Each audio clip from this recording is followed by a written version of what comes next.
Welcome to the podcast Accessibility for All, an interview with Professor Karen Lucas about transport poverty, or perhaps more precisely, about transport inequality.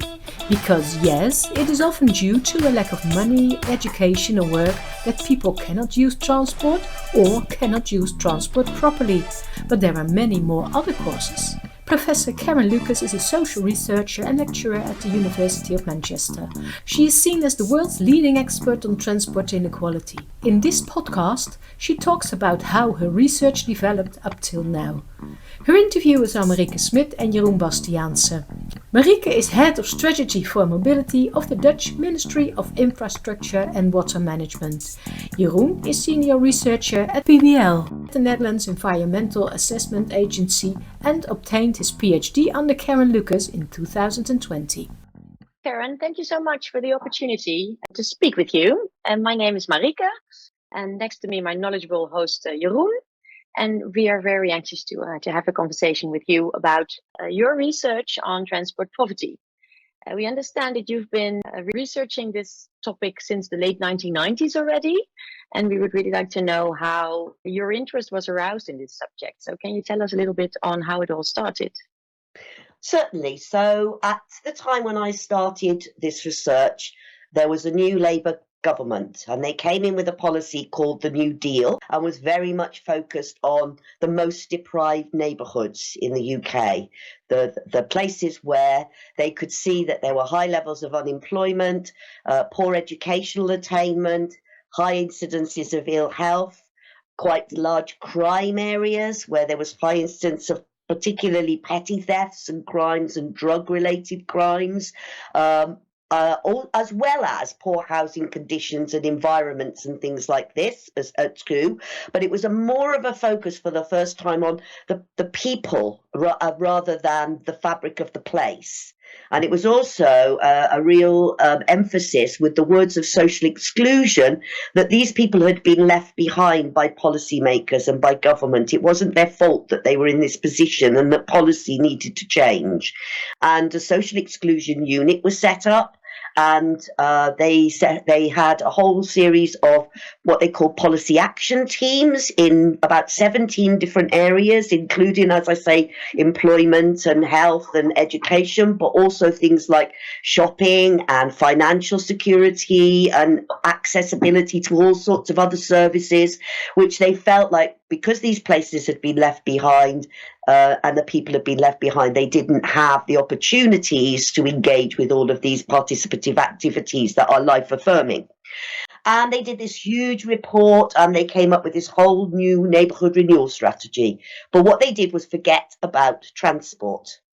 And I had a social science background and I was always sort of thinking about inequalities, and I was working in a transport studies unit. So I was always asking them, what about transport inequalities? And they were like, what are you on about? What do you mean? And I was like, yeah, well, it's not equal. It's not, well, should it be equally distributed? We're not sure it should be. Wouldn't the people who pay the most get the best? And I was like, no, hang on. So because obviously the economic model of the understanding of transport distribution, very much the sort of predict and provide, if you needed it, it would come, and that was very much like car based. And they were thinking, well, that's road users and commuters, they're the people that we should be really thinking about, not the people who can't travel.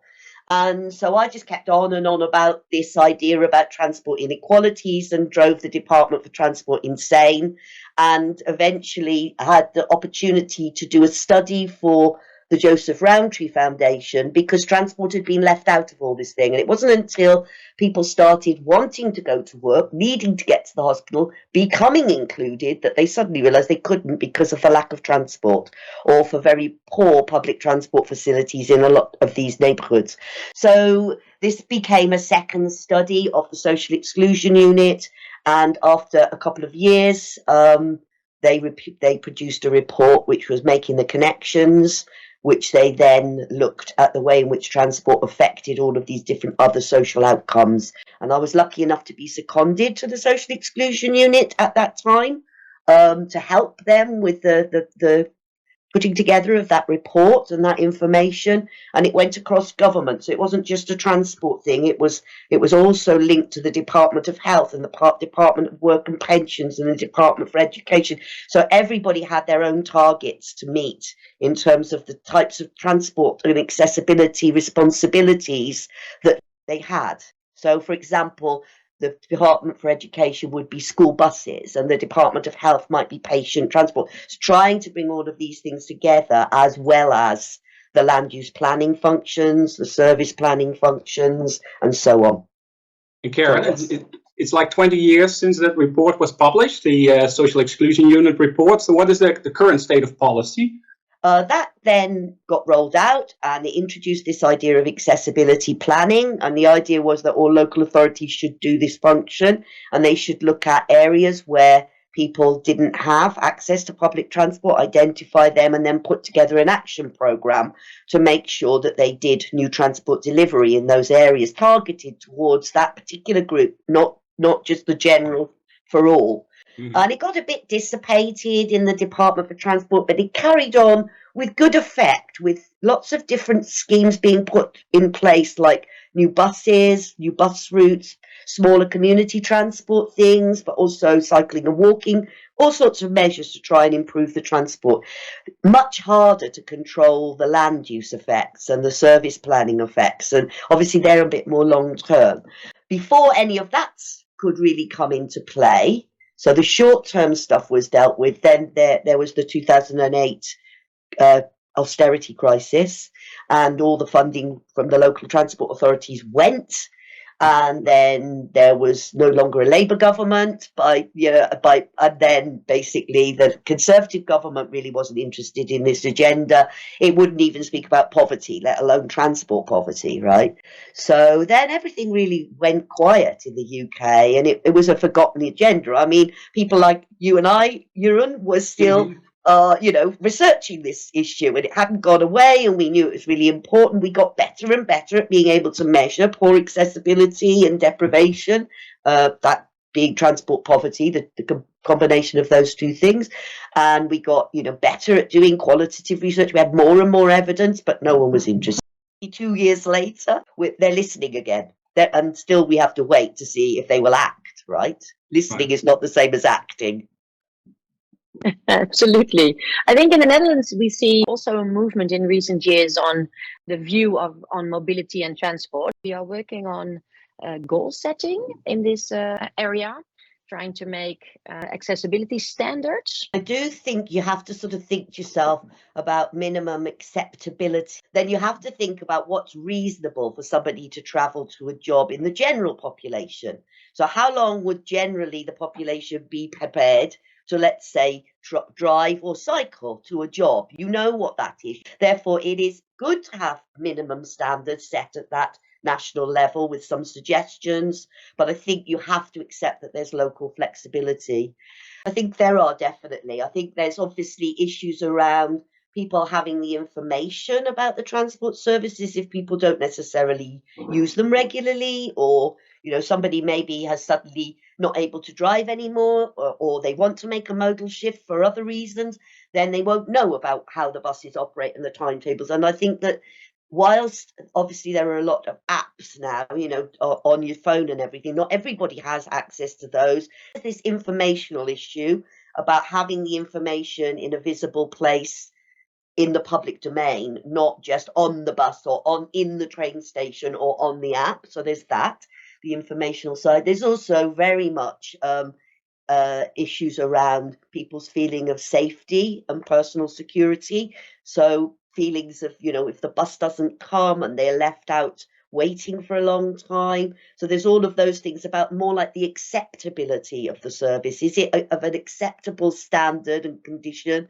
that people feel that they can use it? And that's much more difficult to capture.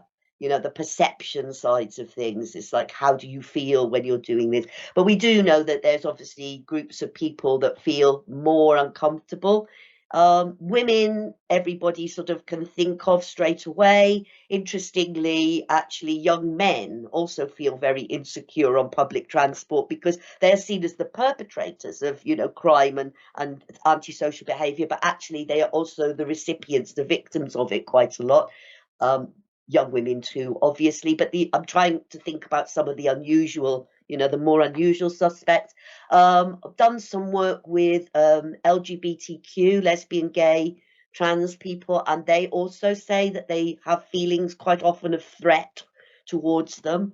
And also some ethnic minority groups, especially more visible, perhaps like Muslim women, for example, feel uncomfortable using the buses. What people tend to do when they feel uncomfortable is to try and travel together. And then what sometimes happens then is that because they're traveling together in a group, they're more attracted to things like racism and abuse. And it's a sort of dual thing. So we have tried to have a campaign in the UK, which is about, I hate the language of it, see it, say it, sort it, which basically means you report it. You see it, you take responsibility for your fellow travellers. And if you see something wrong, and then there are transport police that will come in there. It's been quite an effective campaign in London. They've taken it very seriously there. I think maybe less so in the rest of the country. Am I missing anything, Jeroen? Maybe just to briefly recap what you just said, accessibility has more aspects than just travel time, including the availability, reliability, information and travel cost, which relates to the issue of affordability. But if I understood you well, qualitative insights into people's experienced accessibility are also essential. That's right. Yeah, that's exactly what I'm saying. And the two things together complement each other. So you do need both things, not one or the other, both of them. If all you do is the qualitative stuff, then you can't really look at the spread and the depth and the intensity of something. You don't also know where to go, where to target. So it's good to have the two things in tandem. The one other thing that comes up two other things. One is the issue of time poverty. That actually, whatever you did in terms of cost or information or whatever, people just can't afford to travel on to public transport because of their time constraints. And there's that whole, particularly women who do a lot of trip chaining and escort journeys, or anybody that takes those responsibilities, that it's actually the public transport system's not so amenable to that. Interestingly, biking is. And so in the Netherlands, where you have a high level of bikeability, that's actually a very good socially inclusive thing in terms of time poverty, and people will see the bike as more of a sort of private form of transport. Lots of people don't feel like they've got a voice in how the transport is organised, that transport services are very top down and they don't have an opportunity to influence what is done. They don't get to set the timetables, and they don't get to decide on the routes, and that things change in their lives. Like maybe there's a new housing estate, or maybe an employer moves location, and so they feel like they would like to be more involved in the planning process. Well, and then maybe going towards solutions a bit more. I think there's some call for free transport, free public transport in the Netherlands, and also the concept of the 15-minute city is very popular, like making sure all facilities are close so you can reach them on foot or by bike. Do you have any view on these type of solutions? They're good questions. So I think that, yes, the idea of a 15-minute city where you can be able to get and do things in a very short space of time is a good one. But realistically, it's not very achievable in lots of places, right? And certainly not for some activities. You will have to use some sort of transportation. I mean, there is a good argument to not be building low-cost housing, social housing, in places where you can't get to key destinations. So that's the driver. Don't put the housing in the place where people can't get to the services. Be densified. In the Netherlands, I think you've done quite a good job of that already. Don't let that go. Try not to disperse and sprawl the land uses, because that's definitely the first driver of transport-related social exclusion. It's the transport might be the solution, but it's not usually the cause. Similarly with hospitals, you're not going to be able to have a hospital within 15 minutes of walking and cycling of every person in the population. It's not feasible. University. So there are these larger land use, strategic land uses that you are going to have to accept that it's going to take more than walking and cycling, and that's when the public transport services come into play, and therefore you've got to also be thinking about, like we talked about before, minimum tolerance standards for how far people are going to be prepared to go. And then when you see that it is a very, very long distance from, say, a conurbation to a hospital, I mean, you have to start wondering about whether you're actually providing enough hospital services. There are those sorts of issues as well, because as hospitals have concentrated in order to improve their, their viability, and similarly universities, what's happened is there's less of them. And that is part of the problem too. So yes, the 15-minute city concept is a good one. It's certainly a good analytical one to start scrutinizing again where might be the problems. But I think as an outcome of policy, it's a difficult one. I think there will always need to be transport services. I think that standardized things like bus services run in a standard way on fixed routes may not solve many of the problems. There may be some routing issues, some timetabling issues, some affordability issues that you can address, but there will also be plenty of places where it's really not viable to run a standard type public transport service, certainly not a rail service either. So in that case, we have to start thinking about more flexible transport solutions. In the UK, we did have a very strong community transport sector that was running small minibus services. And when we were able to make those formalised rather than in the voluntary sector, they played a big role. I think even you can think about taxi services as playing a role in some places, because you might think, well, actually, a sort of subsidising a taxi for that person in a more rural area is a much more cost-effective way of making sure that they're included than trying to get them onto some sort of public transport service. And I hate to say it, but in some cases, the car is maybe the only solution as well. I mean, we all know that we would like to see people getting out their cars, not only for the environment, but also for sort of the whole feeling of the fabric of certainly urban areas, getting rid of congestion and other problems, which electric vehicles won't solve. But there may well be arguments for the fact that there are certain groups of people that cannot survive without a car. And for example, in our country, in the UK, that's very much care workers. They tend to go from place to place to place to place to place in very short periods of time, and it would be absolutely impossible for them to do those services. Now, that's possibly an employer issue, right, rather than a transport issue, that they make them do so much and they have no breaks, but they are very, very car dependent. So here we are thinking about, well, okay, maybe what we need to do for some of those groups of people is think about subsidising the electric vehicle. We are working on the Social Climate Fund, and I think we are very much looking into measures that will help certain groups of people, but it's rather difficult to also make sure that we help the right groups and that we can all make this transition as a society as a whole. How can we do that in a way that everybody can join and everybody can contribute in their own way? That's an interesting one, because I do think that often inequality is raised as a protest against these sorts of measures, particularly when they involve some form of car restraint. So we have low traffic neighbourhoods. Do you have something like this?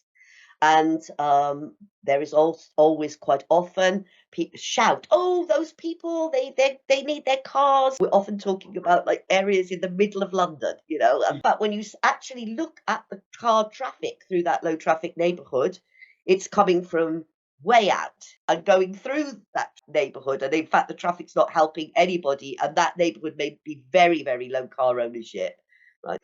But when you actually go down there and do the analysis and find out how many people have actually got cars in that low traffic neighbourhood, and you actually go and speak to them, they are not having a problem with that low traffic neighbourhood. It's just that they haven't got much of a voice. So, this idea that I was saying about involving people. So what they found, the successful ones that have happened, and these have mostly happened in London. That's been the concentration of them. There are some elsewhere, but in big cities, that to take people with you from the beginning. So you go and you plan that low traffic neighbourhood with that neighbourhood. Karen, regarding your current work at the University of Manchester, can you tell us a bit more about what you've been working on more recently? So we've been working on developing a blueprint for community level transport planning as the sort of same accessibility planning model that we use in GIS, going down to very small areas, going to those areas and using qualitative methods. And that's everything from physically walking around ourselves to taking photographs and stopping people and taking the bus and seeing how it is. All of those things, but also running things like focus groups or interviews, doing some filming, various things. We use some quite creative methods to get people in the room because they don't want to talk about transport sometimes. So we've been doing things like we call chop and chat, which is a cooking thing that we cook with them and then we talk about transport. With slow sew, with a stitch and sew. We did some sewing classes. It's good if what you do is you go to a community centre where people already are doing things, and you then engage with them in the place that they are about the things you want to talk to them about. They really like it, actually. But we've only been able to do that in the context of working for Transport for Greater Manchester, who are moving to the franchising model of bus delivery and are therefore replanning the whole of the bus routes across Greater Manchester in a networked way. And so they actually are ready and willing to listen, and they also have the power and the willingness to change things. It's not much point doing that sort of exercise if you don't really plan to do anything, or if you carry on doing what you were going to do anyway. And then when you've made the difference, it's really quite good to go back and say to them, look, we did this and you said that, and is it working? Does it work? And that's very much that focus on not just the system, but the social outcomes. So is this picked up somehow at the national level as well? Not really, as yet. But we funded these pilot projects through funding from the university to sort of test drive them and to try to use these sort of collective co-produced methods to see if we could create this blueprint, which we did, like how to do it. And use a lot of participative mapping as well, like where people can and can't get to, and also where the safe cycle routes and walking routes are, and all of those things, collectively doing that for an area. I mean, you can't do it everywhere, but it gives you some ideas around the types of problems that people have. Final question, Karen. Do you have any future ambitions on this field of transport and social inclusion? Any big plans coming up? I don't really have any big plans. I would really feel like it was worth all the work I've done over the last 25 years if I could see that this bus franchise thing goes through and we can see that the buses are actually thinking about their social role and not an economic thing. If we could stop running buses for profitability and commercial reasons and start thinking about their social inclusion, that would feel like an achievement, okay, that over that space of time. It's great to talk to you guys because actually it means that it's not just in the UK, but it's happening elsewhere. And with that in mind as well, we did a study for the European Union DG Employment recently, and that set a sort of definition and some indicators and metrics for measuring across all the member states.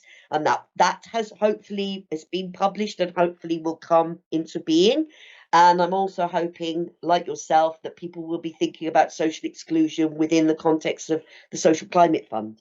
I think at this stage in my career, my hope is that some of my research will come to fruition. I guess that's my main my main driver. That sounds great. I would really like to thank you. And I think there are quite some parallels between the UK and the Netherlands, but also in a broader sense, it was an interesting conversation. And thank you very much. Thank you, Marijke. Thank you, Jeroen. Thank you so much, Karen.